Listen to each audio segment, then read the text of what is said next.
Hi, and welcome back to another episode of In the Process of Healing. Sorry, I'm proper gas. Okay, today's episode, I feel so blessed. I will start with that. No, I really do. I feel really blessed. I feel really humbled in a lot of ways. I feel you'll see.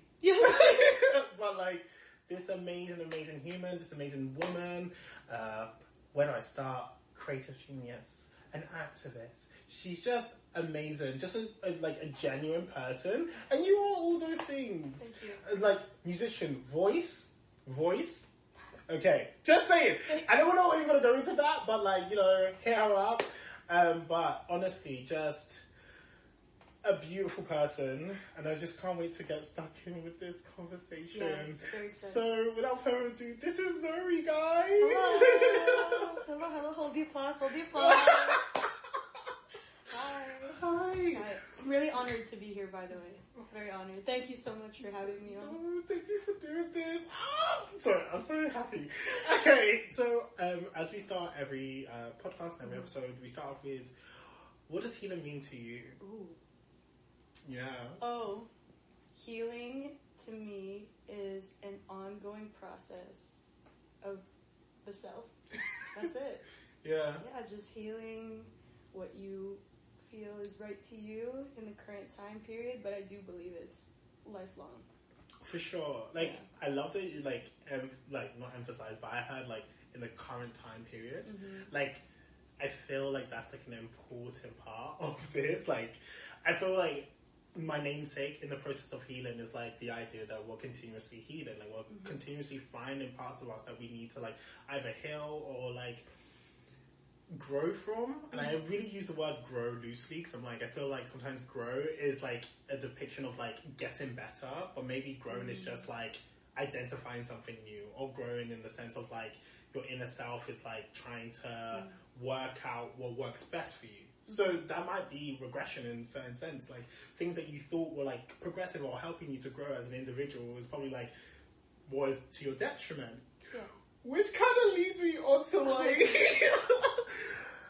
what we've been talking about. So we kind of had a bit of a catch up before we start. A little catch up.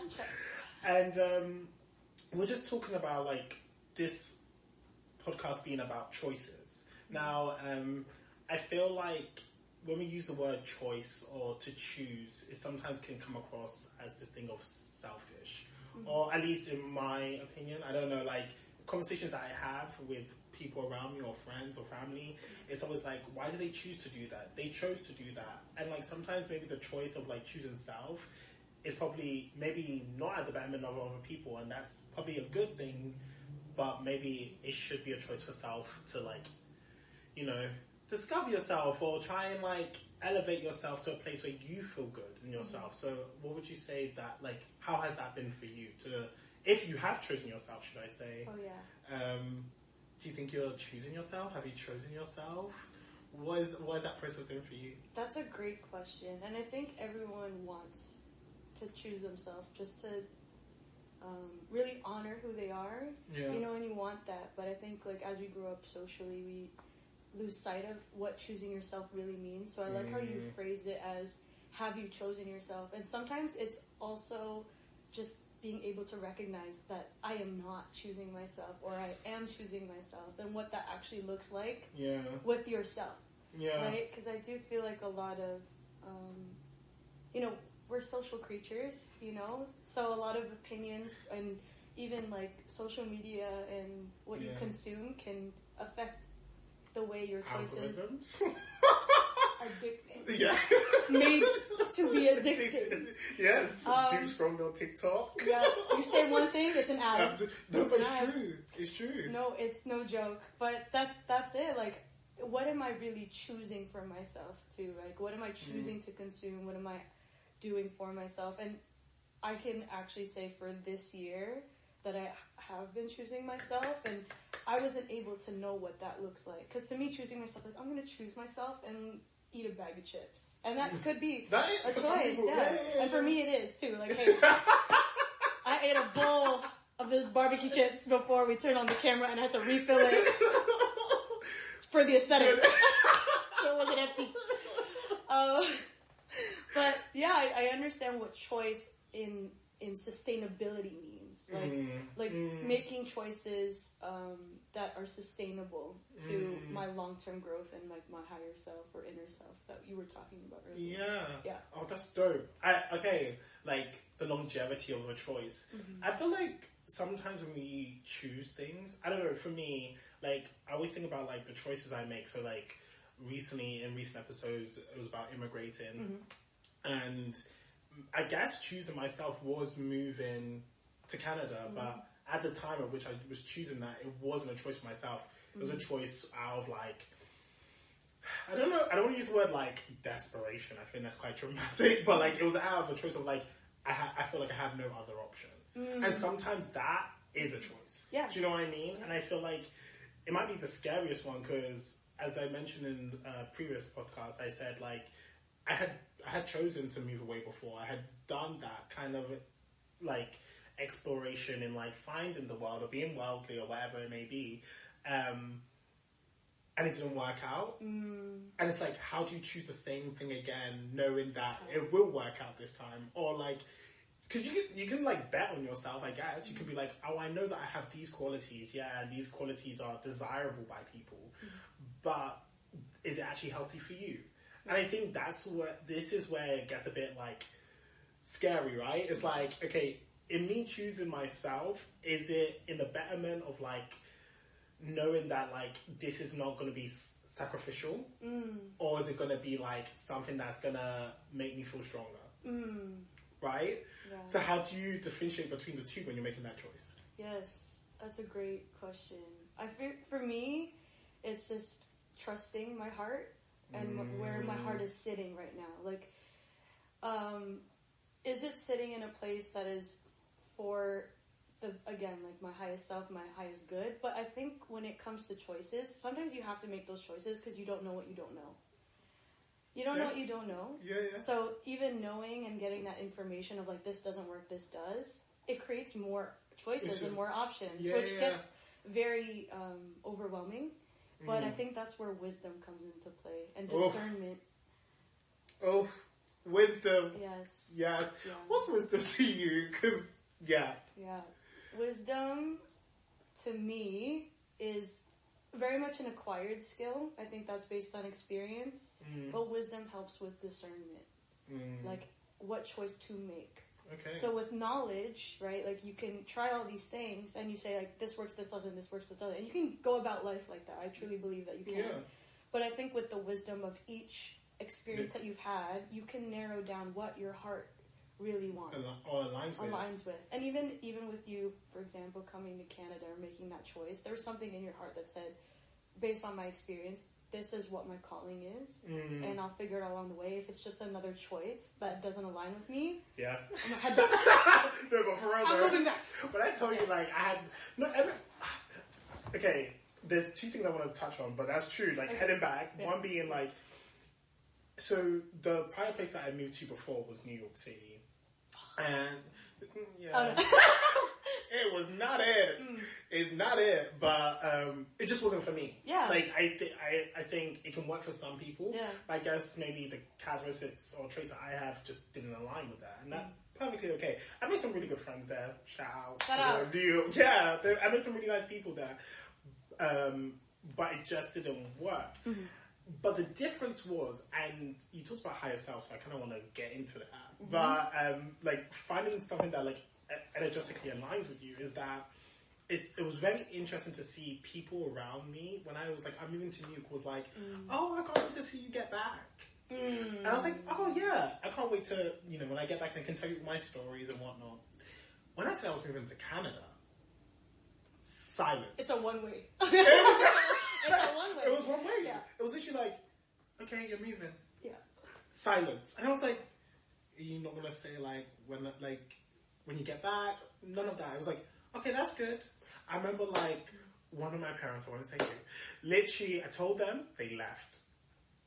And I was like, oh. Left as in like... No, they left my room and I was like, oh, fuck, like, shit. shit, okay, I messed this up. Like, I could have done it in a more tasteful way. Maybe I could have been like, sat them out, taken them to dinner. I didn't know, like, what the heck. Like, I was like, oh shit, like, I fucked this up now.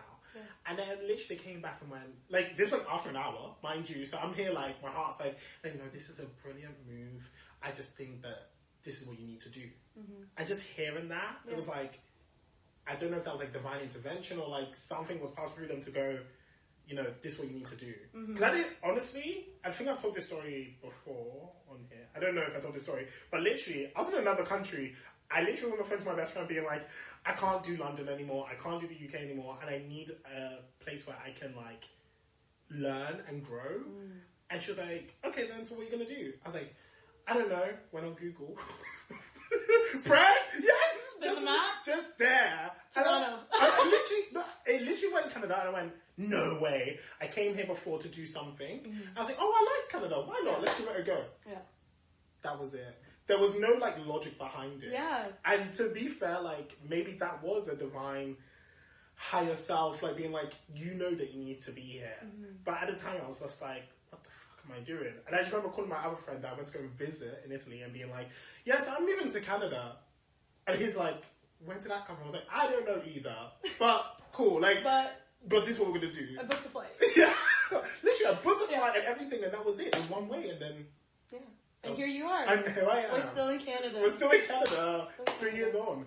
But you said higher self. Yes. I do want to go back to higher self. Yes. What do you mean by that? Like, what is your higher self, if you don't mind? Yeah, no worries. I feel like my higher self is probably the true calling without it being earthly. Like flesh. Like, very worldly. Like... I love that. Yeah. Yes. And I like how you said that it felt like your true calling, because I do think higher self doesn't need understanding. You just know. And then it's always tapping into, I'm on this earth, how do I always tap into that self that I see myself that doesn't see worldly things. But it's obviously we're on this earth, so we do have to play the game a little bit. Yes. But I think that's my higher self is someone who has very fixed, not fixed, but because everything changes. Yes. Things can change. But it comes down to your core values. Core values and how you align with them. And how consistent of like a foundation, pillar, and rooted you are in them. So like my higher self, values change. Like maybe for 1 year, you could say peace is like a highest value that you present, or authenticity, or love, or strength, or growth, right? Like within those values, you're, kind of making choices from that. Yeah, for sure. It's always a choice that will always make me feel better despite the world. That is my higher self. Do you see why I love this woman? Do you see, like, it just, I feel like sometimes, like, even, okay, let's say, like, our opinions didn't even align. I would still love, because it's just so eloquently said. And for me, that's like, referring back to what you just said about, that can change periodically about, like, what your objective is. I would say, like, last year, my objective was, like, I said to myself, I'm going to be confident. I'm going to go to auditions and, like, pretend that I don't give a shit. I still gave a shit. I still care. Yeah, I'm still human. I'm still human. I still feel it. But it was like, okay. And then when I got to the end of the year, I was like, oh my God, the goal wasn't even to be confident. It was just to be myself without questioning it. Yeah. Do you know what I mean? And that's different to being authentic. Because I think being authentic is just showing up, right? Showing up like who you are. Like being like, this is me, I'm Kashanti, I'm a dancer. Like, that's being authentic, for sure.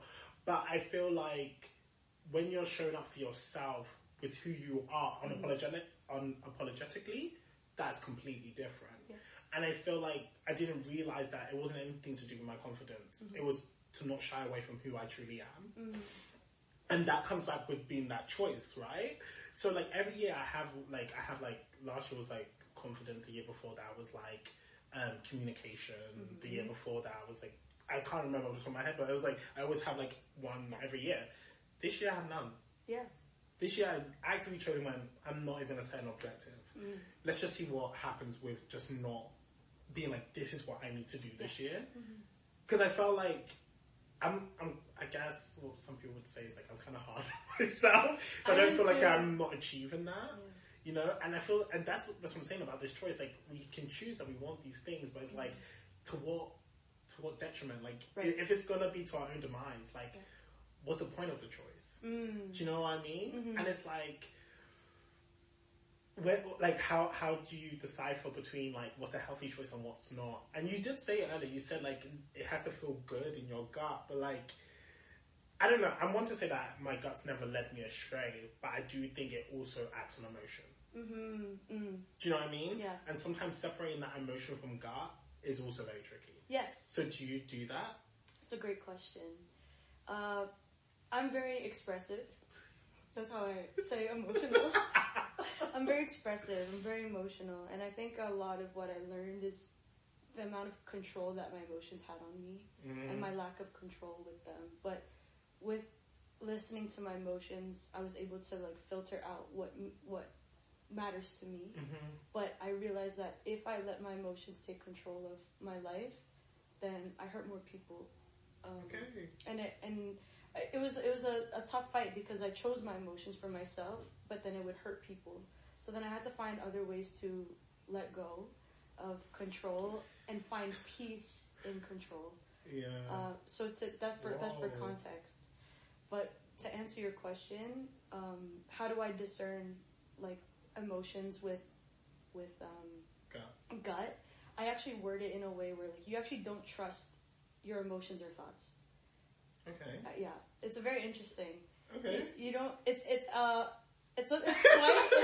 podcast of its own. Okay. But how I want to say it is that your thoughts are it's just I think as humans we try to understand a lot of things, and thoughts are very confining to what we know.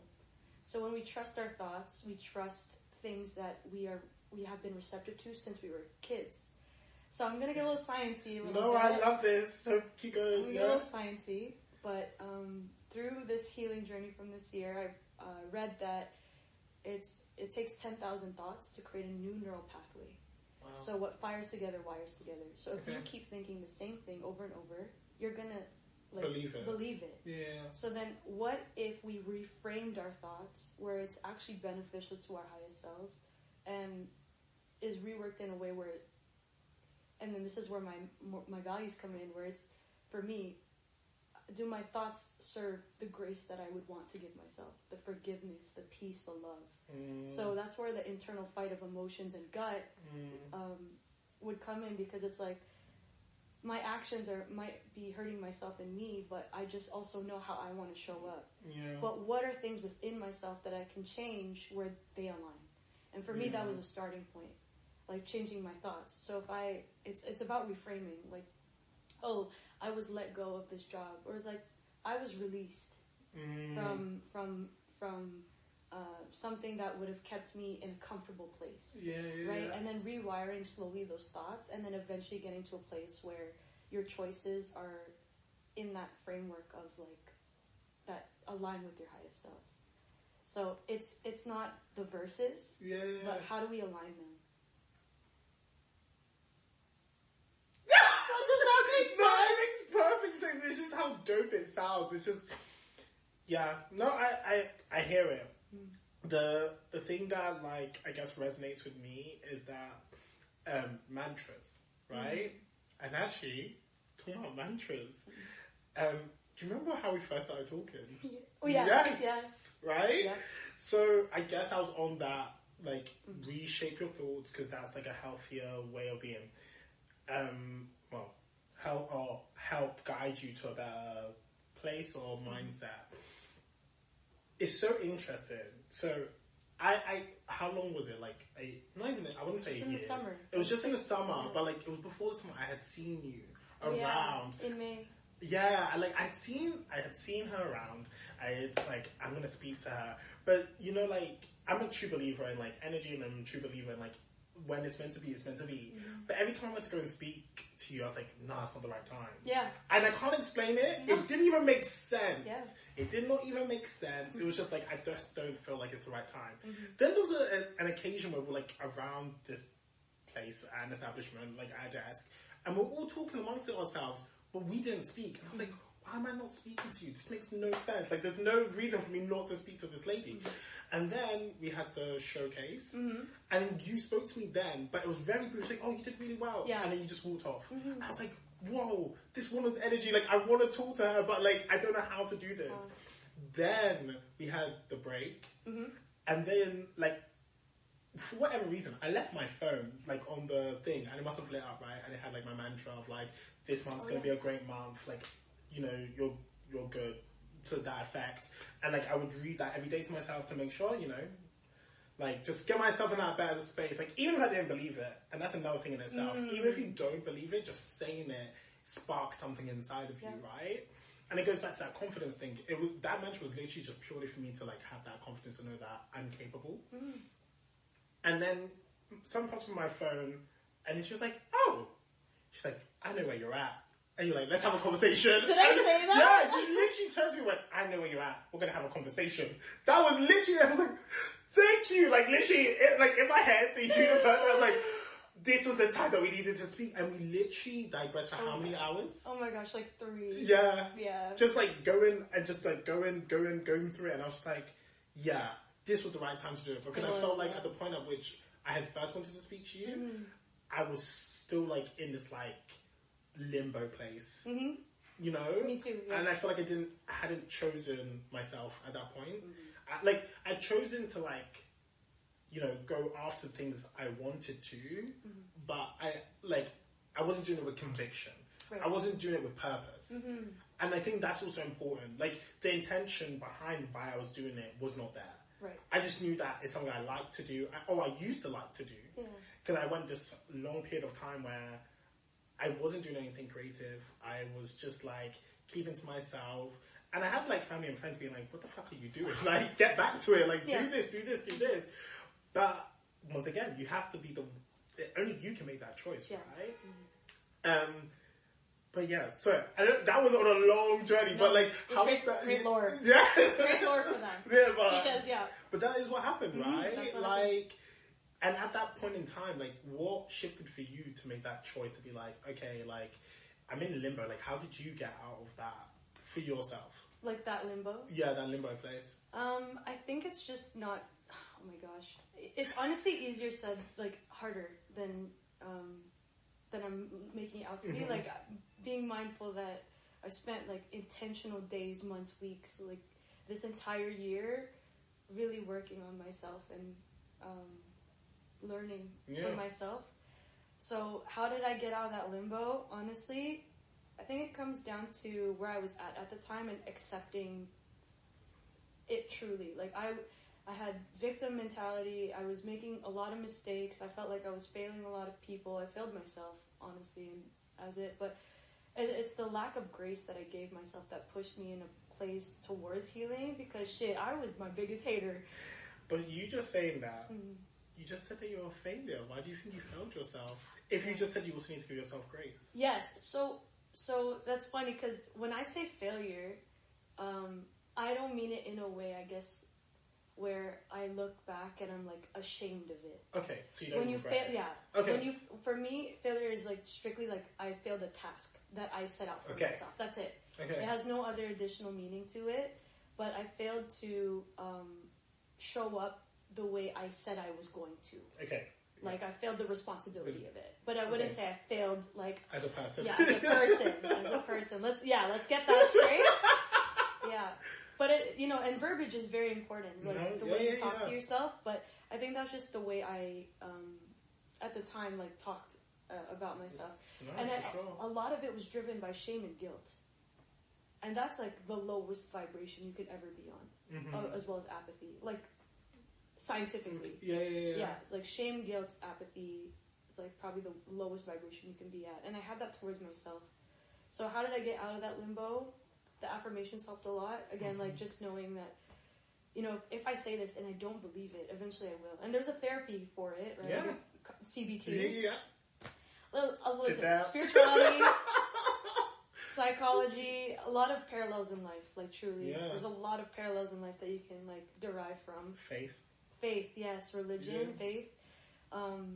There's a lot of things that overlap. And then just getting to know those realms in its entirety. Like, I studied psychology, and then I went into spirituality, and then obviously exploring my faith. Yeah. They all come down to the same root of what I was looking for, right? Is that the way you think about yourself, the way you speak about yourself, feel, is who you are. Yeah. Right? So if you're out here, like, if I'm condemning myself every single day, there's a difference between condemning and conviction. Yeah. Right? So it's just, I was condemning myself, and I put myself in a place where I'm like, I'm not worthy, I'm not loved, I'm not at peace, and all of that. Yeah. So getting out of that limbo, it's hard work. It's intentional work. I would say it's intentional work. And getting down to the nitty gritty of like, why do I feel unworthy? Why do I feel only worthy when people recognize it? Like, why do I need that feedback? Yeah. But I feel like it's like, one, environment you grow up in, culture, I think plays a big part, or at least like in reflection to like me. I guess like some people would say, I grew up in like an unconventional like Afro-Caribbean household. Like, my family were quite I guess in a lot of sense are considered quite liberal, that like they're okay with people that are queer. They're like, you know, they're very they spoke about sex very openly. Like, that was like our thing. And but then in a lot of ways, like, that confined it, because it made me feel like this is how things had to be. Like, this is like the only way you can love someone, or this is the only way you should be.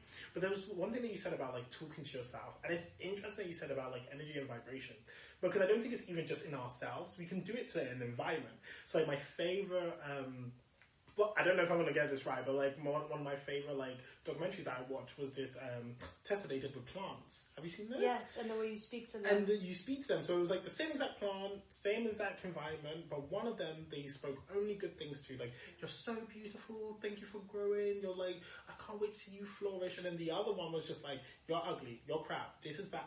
And it, like, honestly, the comparison is insane. Obviously, you can do the test for yourself, but genuinely, it was insane to see like how this plant had flourished so quickly, and this one was just here. Yeah. So you can't tell me that this is not real. Like, do you know what I mean? Like, it's so real. So that's why I was like, not like when I was like, oh, you found, I was like, no, don't say that. Come on, because you're like, but when you explain yourself, it does. It makes total sense. And I feel like a lot of the times I was using quite destructive words like that, like, oh my god, like, I used to be so good at this, why can't I do it now? The time is different. I'm older as well, my body is different, do you know what I mean? Like, why can't I get that somersault now, like, to that height? Well, you know, it's a little bit different now, my body's changed. Like, and it's having, what you said, grace, right? Having that grace with yourself and being like, okay, on reflection, it's okay. And I think there is some people in this life, and I actually had this conversation recently with one of a friend, and he said, like, he doesn't need to reflect. And for me, that was like so shocking. But the way that he said it, he was like, I can't reflect on something that I can't change, but what I can do is, in the moment, understand what I did. And then move on from it. But that's not a reflection. It's like, but you are still, you're still like processing that. But he's like, no, but in that moment in time that is happening, that is just that confined time. Right. And then he just goes on with his life. Yeah. And for me, that was like, what? No. How do you just like, you've upset someone and then you just move on from it. They're like, yeah, but that was the person I was then, and now I'm the person I am now. Yeah. Yeah. So I don't know if that's like, I don't know if that's like the healthiest thing, but like, he does say that he also understands that he's done wrong at times, but I'm just like, how does that play into, also he's an awesome guy, he's really lovely by the way, but like, how does that play into like, do you think that's a thing that's healthy, a choice, or do you think that's avoidant? Okay. Because, you know what I mean? I feel like a lot of the time, like, there's a lot of people that are like, oh, do you know what my, like, I don't want to say love language, but do you know what I mean? They're like, oh, I have, like, an avoidant attachment, like, kind of vibe. And, like, sometimes I feel like it's almost like, glamorized as like a thing, like, oh yeah, I have this kind of style of living, and I'm always like, it's not. I don't know if, like, it's nice that you know that's what you do, but I don't know if that's like necessarily something to like. Yes. Do you know what I mean? So I don't know how to explain it without it coming across like I'm being like a douche, but I want to also make sure that it's like, I feel like there's a way of like coming across and being like, okay, this is the kind of person I am. Yeah. What are you doing to like either rectify it, or if you want to rectify it, you might not even want to, and that's also okay. Mm-hmm. But like, how would you reconcile with someone that approaches you in that manner? Oh, reconcile? Or like just even like interact with someone like that. If you know of someone to be like that. Yeah, of course. I mean, first I think when it comes to anything in life, it's about identity. And we'll start there. Again, I always like to start at the core. We start at the core, which is the identity and how they view themselves, right? Like if my identity is attached to my love language or my attachment style, then it's a recurring thought that I will give power to say like, this is who I am, accept it. And it can come to intention of the person, right? Like you saying like, oh, this person's a great guy. You know his heart. You know his heart posture. Yeah. But you also are knowledgeable to know the other opinions that people may have on this type of approach. Yeah. Right. So how do I approach people like that? I think it's just trusting that people always have your best intentions at heart. Because people, I truly believe like people never like want to intentionally hurt you, but like with that approach, sometimes it is him choosing. Like from what I see, and I'm no saint either. Like there are times where I make a choice. People are like, you hurt me, and I'm like, okay. Yeah. I'm sorry. Yeah, like I'm sorry. Yeah. Like, and then just taking accountability for that. So for people that approach life like that, or if I approach life like that, I know where my heart lies, and if I stay in that state where I keep saying like, I fucked up, I messed up, and I know that already, but I keep saying that to a point where I'm now paralyzed to even make a decision, then I won't make choices that are best for me. Yeah. And unfortunately, that's how just life is, and what wisdom comes with, is that with these experiences, unfortunately, we do hurt people. We're humans. We have a certain amount of capacity that we hold for people. Even if they say, like, I have capacity, you're still taking from them. Yeah. Yeah. So, in that, I just really hope that the person, I'm looking at how they identify with themselves. Yeah. If you are telling me, like, oh, Zoe, I'm not gonna give you chips. And I'm like, okay. That doesn't change your identity to me. But in the grand scheme of things, like, if it's a choice that is weighted in a way where it is more... Can affect you. Yeah. Then, I just trust where you're at in your identity, but it's always asking questions. Like, okay, if you truly believe that you made this mistake, you took accountability for it, and you're never going to do it again, then yeah, for sure. Cool. Yeah. And then, if people make that same mistake and they told you that, like, I wouldn't make, then hold them accountable too. Maybe they didn't realize it or recognize it. So that's like boundary setting. It's boundary setting is the deep one. Yeah. I feel like, boundary setting. Yes, that one hit. Because two things being like, one, I was saying to Zoe that I think I said it in season 1, like I had this statement that I would say to my mom all the time, like, wisdom is not age. Age doesn't, like, I guess you have more opportunity to gain knowledge and gain wisdom because your age is higher or whatever it may be. But I do truly believe that wisdom is linked to experiences, right? And also, to touch on a topic that we also said earlier, or I said earlier, was like, culturally, I feel like, culture, at least like in like my Afro-Caribbean setting, was that, you must listen rather than like be heard. Like you listen to what's being told to you. I don't know like if that's similar in the Asian culture, but definitely like for us, it was like, you need to listen. Like, we know what's best for you. And I feel like that can kind of spill into like your adulthood. And I feel like a lot of times, like, you seek that validation from like someone that's higher than you. And when I say higher, I mean like that could even be in a job position. Like you see someone that's like of authority to you, so you're like, okay, I have to go to them for validation, or I have to go to them for like understanding. And I think that also boils down to like phenomenal dancer. And like in dance as well, like there's an aesthetic, right? There's like, you have to fit that mold, and then that higher person, that being your teacher, wants you to look a certain way, wants you to present in a certain way. And if your teacher's not saying, you look great, this is perfect for you, then that also can be like detrimental in like choosing things for yourself that like might be healthy. And I think that's when it plays into that whole idea of like people pleasing, and especially I think in like the sports that we're in, it can lead to that, because like you're always looking for that constant like, yeah, or that shoe throw in your face, like, oh my god, like, you killed it, right? And when you don't hear that you killed it, it's like, oh shit, then I'm crap. Yeah. Or at least for me, that's like, I got to that place where it's like, if I'm not hearing this constantly, like, you have to bear in mind, like, a lot of people come from different places where they're like the best in their studio. Right. Right? They're the best person in their studio, but when you go to that audition, your flipped up back is... Someone else can do that 2 times more and maybe 2 times higher. It doesn't change like the talent that you hold, right? Mm-hmm. But then it's like perspective. Like, how do I get out of that space of being like, oh fuck, okay, like know my self-worth. And I think that also plays a part in choosing yourself, right? Yeah. Knowing that your worth is good enough to exist in the space. So with that being said. Have you ever quarreled with, like, knowing your worth? Oh, yeah, absolutely. Almost, like, every day.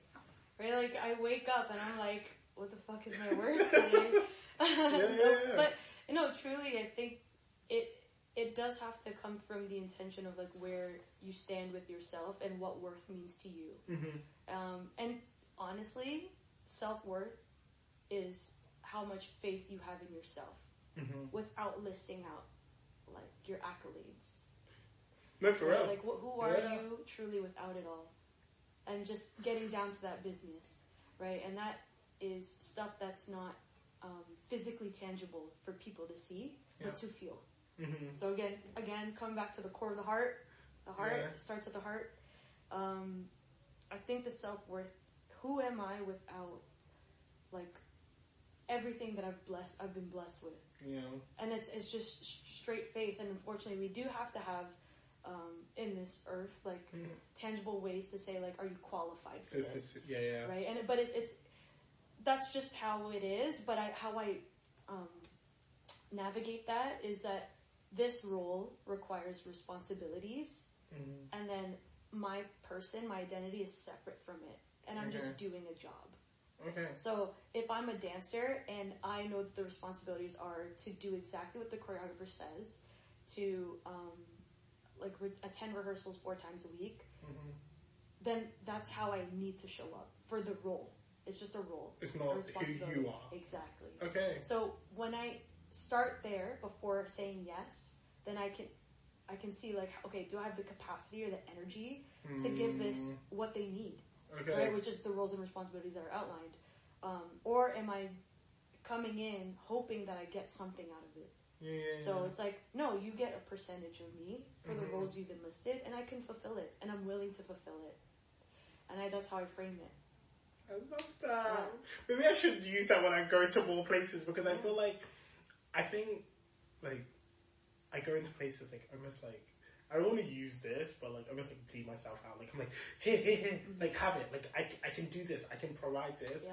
But like, I think that's me, like, once again, being hard on myself. Me being like, I'm a go-getter. Like, I'm going to get this done. Like, I want to do this to the best of my ability. Like, I feel like I've always been told, like, if you're not going to put 100% in, don't go. Don't even bother. And I think that's come from, like, my parents being like, you know, you should always, if you're going to do something, do it 100%. But then I realized that when you quantify what you're doing, it kind of like makes everything else seem lesser than, right? So when you're quantifying in your head, okay, this is the thing that I'm putting 100% in, where does that leave me resting? That's at 0. Exactly, yeah. Where does that leave me, like, enjoying or, like, connecting with friends? Yeah. That leaves that at 0. Yeah. You know? And sometimes you can't give 100% to that thing. And that's okay. And if your 100%, quote unquote, is just showing up, that's amazing. Yes. And that might even be 10%. And then you can put 40% in the self-care. Yeah. And then the 30, I'm not calculating this in my head, but, like, do you know what I mean? Like, that, like, I feel like we always want to create this, like, this physical thing or, like, this, like, thing to prove. And I think that's my thing is, like, I fall into this, like, thing of, like, trying to prove myself or, like, prove, like, you know, this is what I can do. Like, I'm worthy. And I feel like, yeah, I have moments of that. Who doesn't? Yeah. Absolutely. I still have moments of that, but, like, nowhere as near as what I was doing before. Yeah. Like, do you know what I mean? But yes. Yes. So even just like hearing what you like when we talk about percentage, because it's very common, like language that people use to say, give it 100 or give it 10%. But even like with how I go about it, I am fulfilled in the way that I am, in the way I show up. Right? Like that's just what my capacity is for that day. But if I know the roles and responsibilities, I'm giving the percentage that I can in terms of energy, but not identity. Yes. Yeah, so that's like how I differentiate that stuff. Yeah. But I feel like simultaneously, I think a lot of people use what they do as their identity. Oh yeah, and capitalism. Capitalism. Yeah, but it's like it becomes who they are. Like, and there's nothing wrong with that. You know, there's nothing. Also, I want to specify, like, when we're having these discussions, it's coming from a place of, like, this is, like, our opinions and this is what we're observing, right? Yeah. And I feel like a lot, and this is also the dangerous part. I've noticed in myself that, like, I'm trying to rectify, like, what has been said, and it's nothing to rectify, but rather to establish, like, that the forum is a place of openness. It's a place of, like, we're just expressing ourselves and there's nothing to be ridiculed about, but other than join the conversation. Yeah. Do you know what I mean? Join the conversation, give your opinion, because I feel like I've been so enlightened by you in this conversation. Wow. No, honestly, because I feel like there's no, like, I think I've expressed this before, that I'm like, and this is what goes back to identity, right? Like, yeah, I'm dyslexic. And people always be like, oh, you talk very well for someone that's dyslexic. I'm like, what's that got to do with anything? Yeah. Like, do you know what I mean? I'm like, I hear what they're saying. I get what they're saying. Like, you can't intellectualize things properly, or you can't, like, speak the way you want to. And I think sometimes, I do get anxiety all over, like, how I want to communicate my words over to people, or how I want to, like, present a thought or feeling. But that also comes with, like, hesitation of being like, oh, I don't want to say the wrong thing because I don't want to piss off people. I don't want. Do you know what I mean? Yeah. And I think that goes back to just being like, understanding, don't apologize for who you are. Yeah. Like, if you say something wrong, you say something wrong. Like, so in terms of, like, if your intention is not to hurt someone, you know. Yeah. And I think it is intentionality at the end of the day. That's, like, what helps and supports a choice. Yes. Can we say that? Yeah. Yeah, I mean, it's also, like, the amount of power you give words and people, right? Like, to them, dyslexic, because I have a reading disability, actually, and I counter that a lot. I was like, you're really good at admin for someone. I'm like, well, what? Like, yeah, right? So, I think the power and maybe the lack of knowledge, too, that people have, and it doesn't even have to come down to, like, disabilities, or, like, it could even be as simple as, you live alone, and then, like, they think they have this attachment of what that looks like, of living alone, or someone who has a dog. Like, there's attachments to these things. But what is your story, your narrative when it comes to that stuff? And that's where knowledge is very important. Like, understanding people's stories, understanding, or not understanding, sorry, but knowing of, right? Knowing of people's experiences. And that's, like, that comes through connection, right? That comes through jobs or anything in life, right? Yeah. What is your narrative with what you have? And if people's opinions, like, are affecting me, then how strong is that faith within myself and my narrative? And I'm like, oh, you know what? That triggered me. Maybe I need to work on that part for myself. And that's how I navigated so much of this year. Like, I cared so much about what people think, and I gave a lot of power to words, the way they used it. right? And that comes from, that's a skill of empathy, Yeah. right? Like, I see where you're coming from, like, and but now I'm internalizing it, and that it can get unhealthy, because who am I if I'm internalizing a bunch Everything, of exactly. So then there was this like podcast sermon that I was listening to, and I love the way they worded it, like FOMO, but as a acronym for false obedience makes options.